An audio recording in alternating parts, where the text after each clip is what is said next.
അസാധ്യമായത് സാധ്യമാക്കും, അമേരിക്കയെ പുനർനിർമ്മിക്കുക എന്നതാണ് തന്റെ ലക്ഷ്യം എന്ന് പറഞ്ഞു വെക്കുന്നു. ദേശീയത പുനഃസ്ഥാപിക്കും, അമേരിക്ക ഫസ്റ്റ് എന്നതാണ് തന്റെ പ്രഖ്യാപിത നയം എന്ന് പറയുന്നു. വിലക്കയറ്റം തടയാൻ നടപടികൾ കൊണ്ടുവരും, ദേശീയ ഊർജ അടിയന്തരാവസ്ഥ കൂടി പ്രഖ്യാപിക്കുകയാണ് ഡൊണാൾഡ് ട്രംപ് തന്റെ രണ്ടാം വരവിൽ.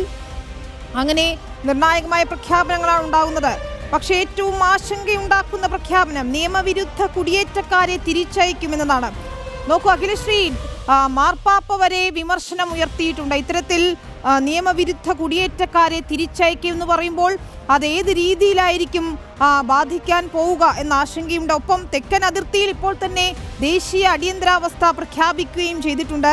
അമേരിക്കയെ പുനർനിർമ്മിക്കുക, അമേരിക്ക ഫസ്റ്റ് എന്ന് അദ്ദേഹം പ്രഖ്യാപിക്കുമ്പോൾ പക്ഷേ അതല്ലാതെ ആശങ്കപ്പെടുത്തുന്ന നിരവധി കാര്യങ്ങൾ ഇനിയും വരാനിരിക്കുന്നു എന്ന് തന്നെയാണ് മനസ്സിലാക്കേണ്ടതല്ലേ? വിനീത വേണു, അതായത് അമേരിക്കയുടെ സുവർണ യുഗപ്പിറവി എന്ന് പ്രഖ്യാപിച്ചുകൊണ്ടാണ് ട്രംപ് തൻ്റെ ഇനാഗുറൽ അഡ്രസ്സ് തുടങ്ങിയത്. അദ്ദേഹം തൻ്റെ പ്രസംഗം അവസാനിപ്പിച്ചതും നമ്മളിതാ സുവർണ യുഗപ്പിറവിയിലേക്ക് കടന്നു എന്ന് തന്നെയായിരുന്നു. താൻ അധികാരമേറ്റാൽ ആദ്യം ചെയ്യുന്ന കാര്യം കുടിയേറ്റക്കാർക്കെതിരായ നടപടി സ്വീകരിക്കുമെന്നായിരുന്നു പ്രചാരണത്തിലുടനീളം ട്രംപ് അറിയിച്ചിരുന്നത്. ഇപ്പോൾ അദ്ദേഹം നടത്തിയ പ്രസംഗത്തിലും ഏറെ ശ്രദ്ധിക്കേണ്ട കാര്യം ഏലിയൻ ക്രിമിനൽസ് എന്നാണ് അദ്ദേഹം കുടിയേറ്റക്കാരെ വിശേഷിപ്പിച്ചത്. അതായത് മെക്സിക്കോ അതിർത്തിയിൽ മതിൽ നിർമ്മാണം വീണ്ടും പുനരാരംഭിക്കുമെന്ന് ട്രംപ് കൃത്യമായി പറഞ്ഞിരിക്കുകയാണ്. അത് തന്നെയായിരുന്നു അദ്ദേഹം തുടക്കം മുതലേ ആവർത്തിച്ചിരുന്നത്. ഏതാണ്ട് 15 ദശലക്ഷത്തിലധികം കുടിയേറ്റക്കാരാണ് അമേരിക്കയിലുള്ളത്. ഇവരെ നാടുകടത്തും, ഇതിനുള്ള നടപടികൾ ആരംഭിച്ചു കഴിഞ്ഞു എന്ന് തന്നെ ട്രംപ് പറയുന്നു. ഷിക്കാഗോയിലാകും ആദ്യ നടപടി ഉണ്ടാകുക എന്ന് നേരത്തെ റിപ്പോർട്ടുകൾ ഉണ്ടായിരുന്നു.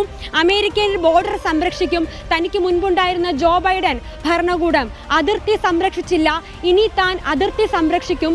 അമേരിക്കയെ മികവുറ്റ രാജ്യമാക്കാൻ, ചരിത്രത്തിൽ ഇടം നേടാൻ എങ്ങനെയാണോ അമേരിക്ക മുൻപുണ്ടായിരുന്നത് അതിനേക്കാൾ പ്രൗഢമായ നിലയിൽ അമേരിക്കയുടെ അന്തസത്ത ഉയർത്തിപ്പിടിക്കുമെന്ന് ട്രംപ് ഇതാ ആവർത്തിച്ച് പ്രഖ്യാപിച്ചിരിക്കുകയാണ്. അതിൽ അദ്ദേഹം ആദ്യം തന്നെ കൃത്യമായി പ്രവചിച്ച കാര്യം, നേരത്തെ പറഞ്ഞതുപോലെ തന്നെ കൃത്യമായി പ്രഖ്യാപിച്ചിരിക്കുന്ന കാര്യം, കുടിയേറ്റക്കാർക്കെതിരെ കർശനമായ നടപടി ഉണ്ടാകുമെന്ന് തന്നെയാണ്. ഏലിയൻ ക്രിമിനൽസ് എന്ന പദപ്രയോഗം തന്നെ അതിന് കൃത്യമായ ഉദാഹരണമാണ്. ഈ അവസാന ഘട്ടത്തിലും ജോ ബൈഡൻ ഭരണകൂടത്തിനെ നിശിതമായി വിമർശിക്കാനും ട്രംപ് മറന്നില്ല.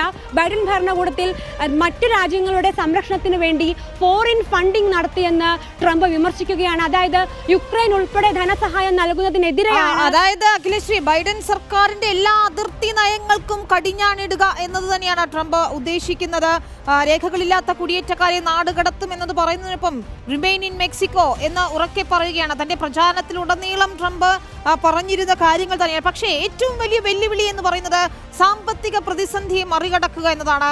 ഒപ്പം ഇത്തരത്തിലുണ്ടാകുന്ന കാലാവസ്ഥ വ്യതിയാനങ്ങൾ, ഏതാനും ദിവസം മുമ്പാണ് നമ്മൾ അവിടെ ഉണ്ടായ വലിയ ദുരന്തങ്ങളൊക്കെ തന്നെ കാണുകയും ചെയ്തത്. അങ്ങനെ ട്രംപിന് മുന്നിൽ നിരവധി വെല്ലുവിളികളും ഇപ്പോഴുണ്ടായി. സാമ്പത്തിക നയങ്ങളിൽ എന്ത് സമൂലമായ മാറ്റങ്ങൾ വരുത്താൻ പോകുന്നു ട്രംപ് എന്നതാണ് ചോദ്യം. ചെറിയ ചില സൂചനകൾ അദ്ദേഹം നൽകുന്നുമുണ്ട്.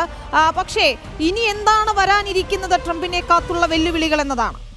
അതെ വിനീത, അതായത് ലോസ് ആഞ്ചൽസിലെ കാട്ടുതീക്ക് ശമനമില്ലാതെ തന്നെ തുടരുകയാണ്.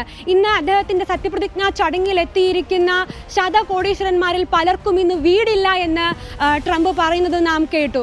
അതുകൊണ്ട് തന്നെ അതായത് ലോസ് ആഞ്ചൽസിലെ കാട്ടുതീ അടക്കമുള്ള കാലാവസ്ഥാ വ്യതിയാനങ്ങൾ നമ്മൾ നേരത്തെ വിചാരിച്ചിരുന്നത് ട്രംപ് ഇതിനു മുൻപ് പ്രസിഡന്റായി അധികാരമേറ്റിരുന്ന സമയത്ത് എല്ലാ കാലാവസ്ഥാ ഉടമ്പടികളിൽ നിന്നും പിന്മാറുന്ന ഒരു നയമായിരുന്നു ട്രംപ് സ്വീകരിച്ചിരുന്നത്. ഈ പുതിയ രണ്ടാം ഊഴത്തിലും ട്രംപ് ഇത് തന്നെയാണ് ആവർത്തിക്കുന്നത്. ഡ്രിൽ ബേബി ഡ്രിൽ എന്നാണ് ട്രംപ് പറയുന്നത്. അതായത് ഓയിലും ഗ്യാസും ഖനനം ചെയ്യാൻ അമേരിക്കക്കാരോട് ആവശ്യപ്പെടുകയാണ്. ജോ ബൈഡൻ നേരത്തെ കൊണ്ടുവന്നിരുന്ന ഇലക്ട്രിക് വാഹനങ്ങളുടെ വലിയൊരു അതായത് ഇലക്ട്രിക് വാഹന മേഖലയിൽ വലിയൊരു കുതിച്ചുചാട്ടമായിരുന്നു അമേരിക്കയിൽ ഉണ്ടായിരുന്നത്.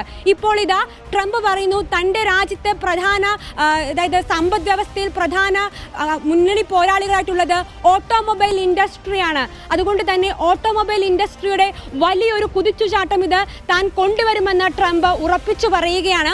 അതുകൊണ്ട് നമുക്ക് അദ്ദേഹത്തിൻ്റെ കാലാവസ്ഥാ വ്യതിയാനങ്ങളിലും അതുപോലെ തന്നെ പരിസ്ഥിതി സാമ്പത്തികം തുടങ്ങിയ കാര്യങ്ങളിൽ ട്രംപ് കൃത്യമായ നിലപാട് തൻ്റെ ഇനാഗുറൽ അഡ്രസ്സിൽ വ്യക്തമായി പറഞ്ഞു. അതായത് വിലക്കയറ്റം തടയാൻ താൻ നടപടി കൊണ്ടുവരുമെന്ന് ട്രംപ് കൃത്യമായി പറഞ്ഞിരിക്കുന്നു. അതുപോലെ തന്നെ ഇലക്ട്രിക് വെഹിക്കിൾസിൻ്റെ വലിയ ഒരു ഉപയോഗം അത് കുറച്ചുകൊണ്ട് ഓട്ടോമൊബൈൽ ഇൻഡസ്ട്രി വിപുലീകരിക്കുമെന്നും ട്രംപ് പറഞ്ഞിരിക്കുകയാണ്.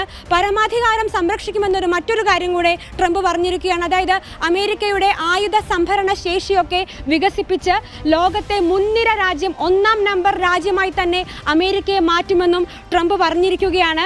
നാച്ചുറൽ എനർജി എമർജൻസി, അത് നാഷണൽ എനർജി എമർജൻസിയും അദ്ദേഹം പ്രഖ്യാപിച്ചിരിക്കുകയാണ്. ഊർജ്ജ മേഖലയിൽ വലിയൊരു കുതിച്ചുചാട്ടത്തിന് ട്രംപ് വിഭാവന ചെയ്യുന്നുവെന്ന് നമുക്ക് മനസ്സിലാക്കാൻ കഴിയും. മാനുഫാക്ചറിംഗ് മേഖലയിലായിരിക്കും ഇത്തരത്തിലൊരു വലിയ കുതിച്ചുചാട്ടം ഉണ്ടാക്കുക എന്ന് പറയുന്നതും. അതുപോലെ തന്നെ ട്രംപ് പറഞ്ഞൊരു കാര്യം, എക്സ്പോർട്ടിംഗിലായിരിക്കും ഇനി അമേരിക്ക കൂടുതൽ ശ്രദ്ധ കേന്ദ്രീകരിക്കുക എന്ന് പറയുന്നു. അതുതന്നെയാണ്. അങ്ങനെ തന്റെ തന്ത്രങ്ങൾ മാറ്റി പരീക്ഷിക്കുകയാണ്. പനാമ കനാൽ തിരിച്ചെടുക്കാൻ പോകുന്നു. മെക്സിക്കൻ കടലിടുക്കിൽ അദ്ദേഹം എന്തൊക്കെ നയങ്ങൾ കൊണ്ടുവരാൻ പോകുന്നു, അങ്ങനെ പ്രധാനപ്പെട്ട തീരുമാനങ്ങളാണ് ഉണ്ടാകാൻ പോകുന്നത്.